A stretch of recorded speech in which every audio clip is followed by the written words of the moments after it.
இப்போ நம்மளோட veg fish fry ready ஆயிடுச்சு, மொறு மொறுன்னு. எப்படி இவ்வளோ கேசரி வந்ததுன்ற கதையை நான் பின்னாடி சொல்கிறேன் உங்களுக்கு. ஹாய் ஃப்ரெண்ட்ஸ், எல்லோருக்கும் வணக்கம். Welcome back to mom 60. இப்போ பார்த்தீங்களா, மணி வந்து 9:10. இன்றைக்கி வெள்ளிக்கிழமை. காலை எல்லா வேலையும் முடித்தாச்சு. எல்லாம் க்ளீன் பண்ணி வீடெல்லாம் பெருக்கி துடைச்சி எல்லா வேலையும் முடித்தாச்சு. அதுக்கப்புறம் வாசல்லாம் கழுவியாச்சு. அதுக்கு அடுத்து காஃபி போட்டு பாத்திரம்லாம் தேய்ச்சி எல்லாம் வச்சு முடித்தாச்சு. அடுத்து இப்போ பிரேக்ஃபாஸ்ட்டுக்கு இன்றைக்கி எங்கள் வீட்டில் என்ன பார்த்திங்கன்னா பூரி தான். எல்லாம் பூரின்னு பார்த்தா பூரியே தான். அதில் இன்னொரு கிராக் வேலை பார்த்துட்டேன். அது என்ன பார்த்திங்கன்னா கேசரி. இவ்வளோண்டு கேசரி இன்றைக்கி இவ்வளோ டப்பா ஃபுல்லாக வந்துச்சு. அது என்ன, அந்த ஹிஸ்ட்ரியை நான் சொல்கிறேன். அது என்ன கதை நடந்துச்சு அப்படிங்கிறத நான் சொல்கிறேன். இருங்க, எடுத்து வச்சுட்டு சொல்கிறேன். இன்றைக்கி பூரி கேசரி தான், ஓகேவா? நேற்று செஞ்ச கேசரி பார்த்திங்கன்னா ஒரு லூஸ் வேலை பண்ணிட்டேன். அது என்ன பார்த்திங்களா, குலாப் ஜாமுன் செஞ்ச சிரப்பில் தான் நான் கேசரி கிண்டேன்னா பார்த்துருப்பீங்க. இன்றைக்கி சுகர் சிரப் அதிகமாக போயிட்டதுனால பயங்கர இனிப்பு, ஒன்றே செய்ய முடியல. அதனால் திருப்பியும் இந்த கரண்டியில் ஒரு அரை கரண்டியை போட்டு கிண்டி திரும்ப சர்க்கரை பற்றாமல் திரும்பியும் சர்க்கரையை போட்டு ஒரு வழியாக கேசரி கிண்டி வச்சாச்சு. பார்த்தீங்கன்னா இவ்வளோ கேசரி யார் சாப்பிடுவாங்க தெரியல. வாங்க போய் சாப்பிடுவோம். இவ்வளோ தைரியம் பாருங்கள். இவ்வளோ கேசரியை வச்சுக்கிட்டு சாப்பிட வந்திருக்கேன். ரொம்ப தான் இப்போல்லாம் எனக்கு தைரியம் ஆயிடுச்சு. அப்புறமா தான் தெரியும் கதை கந்தல் ஆகும்போது. இப்போ பார்த்தீங்கன்னா மணி 9:45 காலையில். பிரேக்ஃபாஸ்ட் சாப்பிட்டாச்சு, டேப்லெட்டை போட்டாச்சு, சமைச்சிடலான்னு வந்துவிட்டேன். பார்த்திங்கன்னா ஒரு நீளமான கொஞ்சம் பெரிய பாவக்காய் இந்த மாதிரி நான் கட் பண்ணியிருக்கேன். அதை எப்படின்னா அந்த மீனெல்லாம் இருக்கும் இல்லையா, அந்த ஷேப்புக்கு கட் பண்ணியிருக்கேன். அது வலசி வச்சுருக்கேன். அடுத்து இங்கே கோவக்காய் கொஞ்சம் கட் பண்ணி வச்சுருக்கேன், வெங்காயம் வச்சுருக்கேன். இங்கே ஒரு பிடி பருப்பு போட்டு மஞ்சள் தூளும் பூண்டு போட்டு வேக வச்சுருக்கேன். பருப்பு ஃபஸ்ட்டு வேகட்டும். அதுக்குள்ளே இங்கே பாவக்காய்க்கு மசாலா போட்டுக்கலாம். அதில் கொஞ்சம் கருவேப்பிலையும் போட்டுடலாம். கொஞ்சம் பொடிச்சா போட்டுட்டு மசாலா பவுடரை சேர்த்துடலாம். இதில் மஞ்சள் தூள் கொஞ்சம், மிளகாய் தூள் 1 ஸ்பூனு,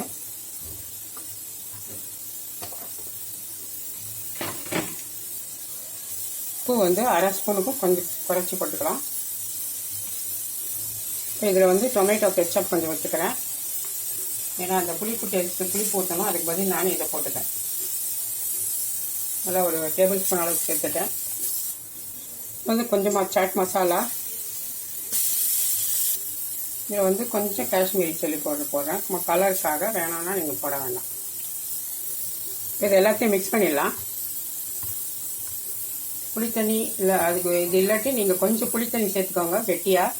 அது லைம் ஜூஸ் இருந்தாலும் ஒரு பாதி பழம் சேர்த்துக்கோங்க. லைம் இல்லைன்னா புளித்தண்ணி கொஞ்சமாக சேர்த்துக்கோங்க. ஏன்னா பாவக்காய் கொஞ்சம் கசப்பு. அதுக்கு பதில் நம்ம இந்த டொமேட்டோ கெச்சப்பே ஊற்றினா கூட நல்லது தான். அதில் புளிப்பு, டேஸ்ட்டு, இனிப்பெல்லாம் இருக்கும். வினிகர்லாம் அதிலே இருக்கும். அதனால் இதுக்குள்ள போடலாம், ஒன்றும் தப்பு இல்லை. இதில் கார்ன்ஃப்ளவர் போட்டுக்கலாம். ஒரு 2 டேபிள் ஸ்பூன் அளவுக்கு கார்ன்ஃப்ளவர். ஏன்னா கொஞ்சம் கோட்டானால் தான் நல்லாயிருக்கும். அப்படியேவும் வறுக்கலாம். நான் இன்றைக்கி இப்படி வறுக்கிறேன். இதில் 2 டேபிள் ஸ்பூன் அரிசி மாவு, 1 ஸ்பூன், 2 ஸ்பூன். இங்கே ஒரு பேனில் ஆயில் போட்டுருக்கேன். இப்போ நம்மளோட பாவக்காய் மீன் போட்டுடலாம்.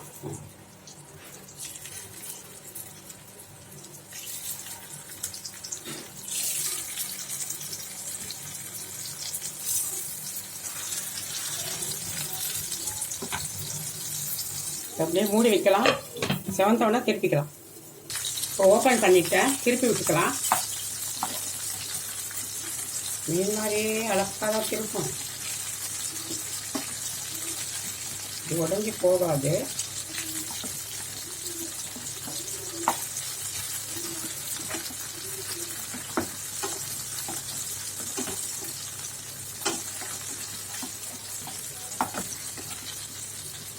இப்போ திருப்பியாச்சு. திரும்பவும் மூடி போட்டு வச்சிடலாம். அப்போ தான் வெளியெல்லாம் நல்லா குக் ஆகும். அதுக்கு தான் மீடியம் ஃப்ளேமில் போட்டுடலாம். இந்த பக்கம் ஒரு கடாய் போட்டிருக்கேன். சாம்பார் தாளிச்சுக்கலாம். ஒரு 2 ஸ்பூன் ஆயில் விட்டுருக்கேன். கோவக்காய் வெறுமனே இன்னைக்கு கோவ அக்கா பாவ அக்கா 2 அக்கா தான். 2 அக்காவுமே கொஞ்சம் கசப்பு கோவமானவங்க. அவங்கள தான் இன்றைக்கி செய்கிறோம். ஏன்னா அதான் இருந்தது வீட்டில், அதுக்காக தான். கொஞ்சமாக வெந்தயம், கடுகு, சீரகம். சீரகத்தை நான் விடவே போகிறதில்ல. இனி அப்படி முடிவு எடுத்தாச்சு. சீரகம் எல்லாத்துலேயும் நீ சேர்ப்பேன். அது ரொம்பவே நல்லது. நீங்கள் ட்ரை பண்ணுங்கள்.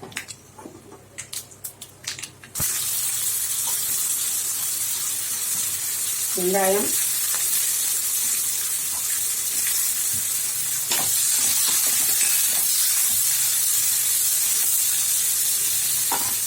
கருவேப்பிலை, கோவக்காய்.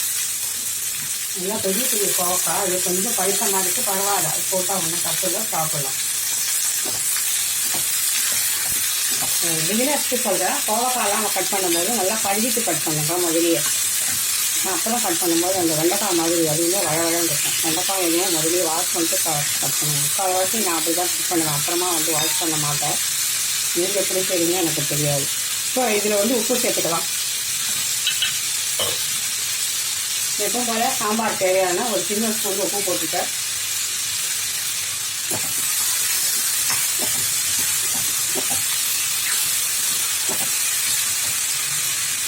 நான் பருப்பில் தக்காளி போட மறந்துட்டேன். 2 தக்காளி மீடியம் சைஸ். மீடியம் சைஸை விட கொஞ்சம் சின்னது தான்.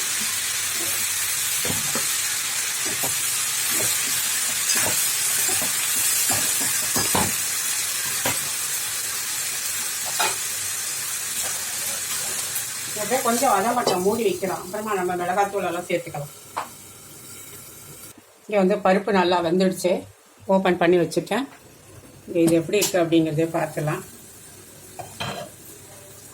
இதுவுமே வந்து நம்ம டீப் ஃப்ரைனா நம்ம மூடி போடாமல் இது பண்ணலாம், பொரிக்கலாம். இன்றைக்கி நான் வந்து தவா ஃப்ரை மாதிரி தான் பண்ணியிருக்கேன். மீனெல்லாம் தவா ஃப்ரை பண்ணுவோம் இல்லையா, அந்த மாதிரி பாவக்காய் தவா ஃப்ரை தான். அதான் பண்ணிகிட்ருக்கோம். இன்னும் கொஞ்சம் இது வறுபடும், வேகட்டும். இப்போ கோவக்காய் ஓப்பன் பண்ணிவிட்டேன், வதங்கிடுச்சு. கொஞ்சம் மஞ்சள் தூள், மிளகாய் தூள் வந்து ஒரு 1/4 ஸ்பூன் போடுறேன். ரொம்ப இல்லை, நான் சாம்பார் பொடி போட போகிறேன். அதனால ஒரு 1/4 போடுறோம். ஏன்னா அதுலேயுமே கொஞ்சம் காரம் இருக்கும்.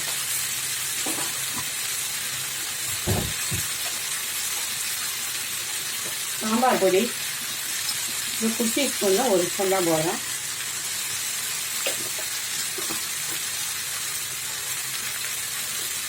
நான் இது வந்து இப்போ குக்கரில் தான் வைக்கலாம்னு பார்க்குறேன். ஏன்னா இது கப்பாக கொஞ்சம் வேக லேட் ஆகும்.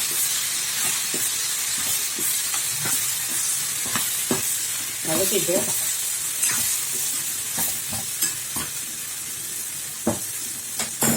இப்போ இதுலேயே புளி தண்ணி கொஞ்சமாக சேர்த்துக்கலாம்.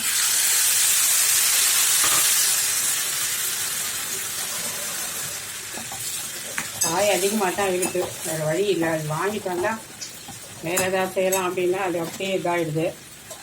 சரி, ஓகே. ஸோ இதே பருப்பில் இந்த காய் எல்லாத்தையும் சேர்த்து விட்டுலாம். சேர்த்துட்டு தேவையான அளவு தண்ணி சேர்த்துலாம். இதே பாருங்கள், ஒரு குண்டா சாம்பார் வைப்பார்.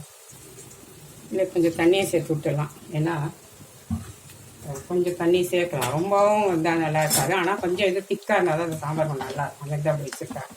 உப்பு செக் பண்ணிக்கலாம். இப்போ வந்து சரியாக இருக்குது சாம்பாருக்கு. எல்லாமே மூடி போட்டு 1 விசில் போதும், எடுத்துடலாம். இல்லை 2 கூட வைக்கலாம். இல்லை 1 வதமாக இருந்தால் 1 போதும். இங்கே வந்து நம்மளோட பாவக்காய் மீன் வறுவல் ரெடி ஆகிடுச்சு. எடுத்து வச்சிடலாம்.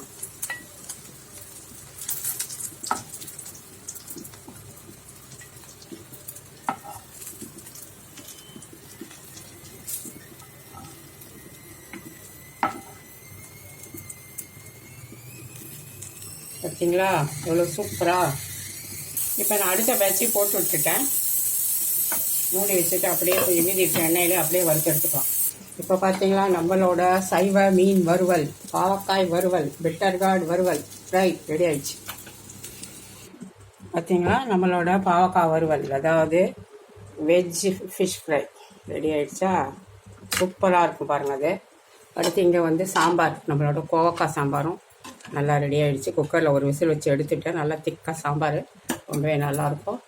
இங்கே வந்து நான் சமையல் முடிஞ்சிடுச்சு. எனக்கு சாம்பார் ரெடி ஆகிடுச்சு. இது பாவக்காய் வறுவலும் ரெடி ஆகிடுச்சு. மீன் வறுவல் சாதமாக வெந்துடுச்சு. இப்போ டைம் நம்ம பார்த்துக்கலாம்.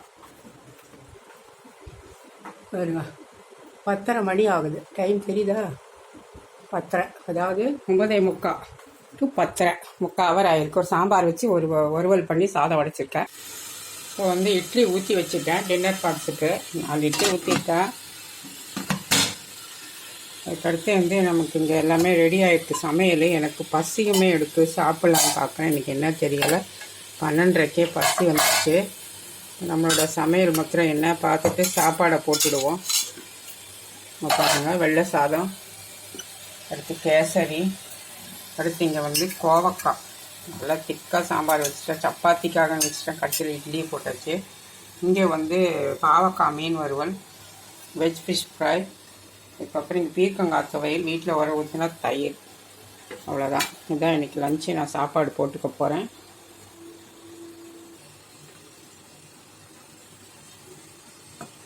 சாதம் வச்சாச்சு.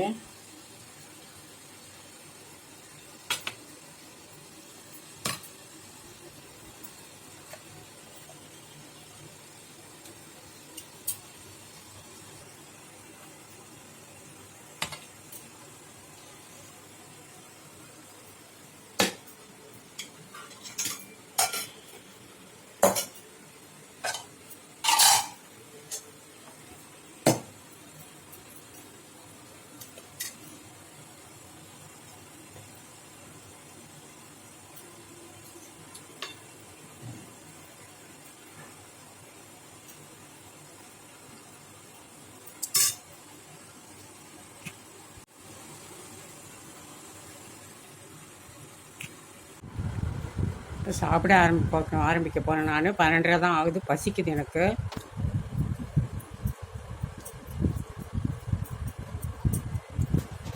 சாம்பார் கூட இந்த வெஜ் ஃபிஷ் ஃப்ரை, அதாவது பாவக்காய் வறுவல் நம்ம வச்சு சாப்பிட்டு பார்க்கலாம் எப்படி இருக்குன்னு. பாவக்காய்க்கு சாம்பாருக்கு நல்லா இருக்குது. இப்போ பீர்க்கங்காய் துவையல் இருக்குது, தோல் துவையல், சாம்பார் சாப்பிட்லாம்.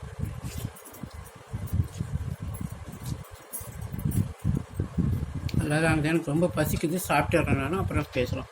நான் வந்து எப்படியோ சாம்பார் சாப்பிட்டேன். ஒவ்வொரு பசி, ஆனால் என்னன்னு தெரியல, வாய்க்கு எல்லாமே ஒரு மாதிரி கொமட்டலாக இருக்கு எனக்கு. அதான் இந்த சுகர் லோ ஆச்சுன்னா அந்த மாதிரி கொமட்டலாக இருக்கும். தயிரை நான் போட்டுக்கிட்டு சாப்பிட்டுடலாம். தயிர் ஊற்றிட்டேன் ஒரு கப்பு. பாவக்காய் வறுவலுக்கும் தயிர் சாதத்துக்கும் நல்லாயிருக்கு. இந்த மாதிரி நீங்களும் ட்ரை பண்ணி பாருங்கள். பெரிய பாவக்காய் வந்து அந்த மாதிரி கட் பண்ணிவிட்டு வறுத்து கொடுங்க பசங்களுக்கு. காரம் இருக்கா கசப்பு அவ்வளோவா தெரியாது, சாப்பிட நல்லா சாம்பார் தயிர்க்கலாம். இது கொஞ்சம் அதிகமாக எண்ணெயும் பிடிக்கல, கம்மியாக தான் பிடிச்சது. பார்த்தீங்கன்னா இதுக்கு முன்னாடி இதே ரெசிபி போட்டிருப்பேன், பட் அது வேறு மாதிரி செய்திருப்பேன். நான் எப்போது சொல்கிற மாதிரி ஒரு முறை தான் இருக்கும். இதே மாதிரி வந்து பாவக்காய் வறுவல் வந்து வேறு மாதிரி செஞ்சுருப்பேன், டீப் ஃப்ரை. இது ஷேலோ ஃப்ரை தான், தவா ஃப்ரைன்னு வச்சுக்கலாம். நல்லாவே இருக்குது, டேஸ்டியாக. இங்கே வந்து இட்லி வெந்துருச்சு. நம்ம எடுத்து டின்னர் பாக்ஸில் வச்சிடலாம். ஒரு 4 இட்லி. அதுக்கு தான் கொஞ்சம் பெருசாக ஊற்றிட்டேன். ஏன்னா 5னா என் பசங்க வந்து கணக்கு அவங்களுக்கு தெரிஞ்சிடும். அப்படி இருந்தாலும் 5 வச்சா ஏன் 5 வச்சேன் அப்படின்னு, அதனால் கொஞ்சம் பெருசாக ஊற்றி 4ஆக வச்சுட்டேன். ஏன்னா இப்படியெல்லாம் தான் நம்ம பசங்க கிட்டே செய்வோம் இல்லையா, சின்ன வயசில். அதே தான் இப்போவும் பண்ணிகிட்ருக்கேன், இவ்வளோ பெரியவங்களாயும். அது இட்லி வச்சுட்டேன். சாம்பாரை ஊற்றிக்கலாம். இப்போ சாம்பார் பார்த்திங்கன்னா கொஞ்சம் திக்காக தான் வச்சுட்டேன். ஏன்னா நான் சப்பாத்தி போடலான்னு ஐடியாவில் தான் இப்படி திக்காக வச்சேன். கடைசியில் பார்த்திங்கன்னா இட்லி ஊற்றி கொடுத்துட்டேன். என்னவோ இன்றைக்கி எனக்கு ஒரு மாதிரியாக இருக்குது. ஒரு நாளைக்கு ஒரு மாதிரியாக இருக்குது. நான் என்ன பண்ணுறதுன்னு தெரியல. இவன் இந்த கோவக்காய் தின்னுவானா என்னவோ தெரியாது. ஒரு 3 போட்டு விட்றேன், அவ்வளோதான். சாம்பார் ஊற்றி விட்டு எடுத்து வச்சுட்டா என் பொண்ணு வந்து தோசை சாப்பிடுவான். இப்படி தான், ஒருத்தருக்கு இட்லி வேணும், ஒருத்தருக்கு தோசை வேணும். அவ்வளோதான், ஊற்றியாச்சு. இதை மூடி வச்சுருவோம். இட்லியும் சாம்பாரும் வச்சுட்டேன், ஆறட்டும். அதுக்கப்புறமா வந்து நம்ம மூடி வச்சிடுவோம், சூடாக மூடக்கூடாது. இப்போ வந்து பார்த்திங்கன்னா இட்லி சாம்பாரெல்லாம் ஆறி போச்சு. 2 பீஸ் வந்து ப்ளெயின் கேக் வச்சுருக்கேன். அவனுக்கு பிடிக்குமோ பிடிக்காதோ, சரி பசிக்கும்போது சாப்பிட்டோன்ட்டு.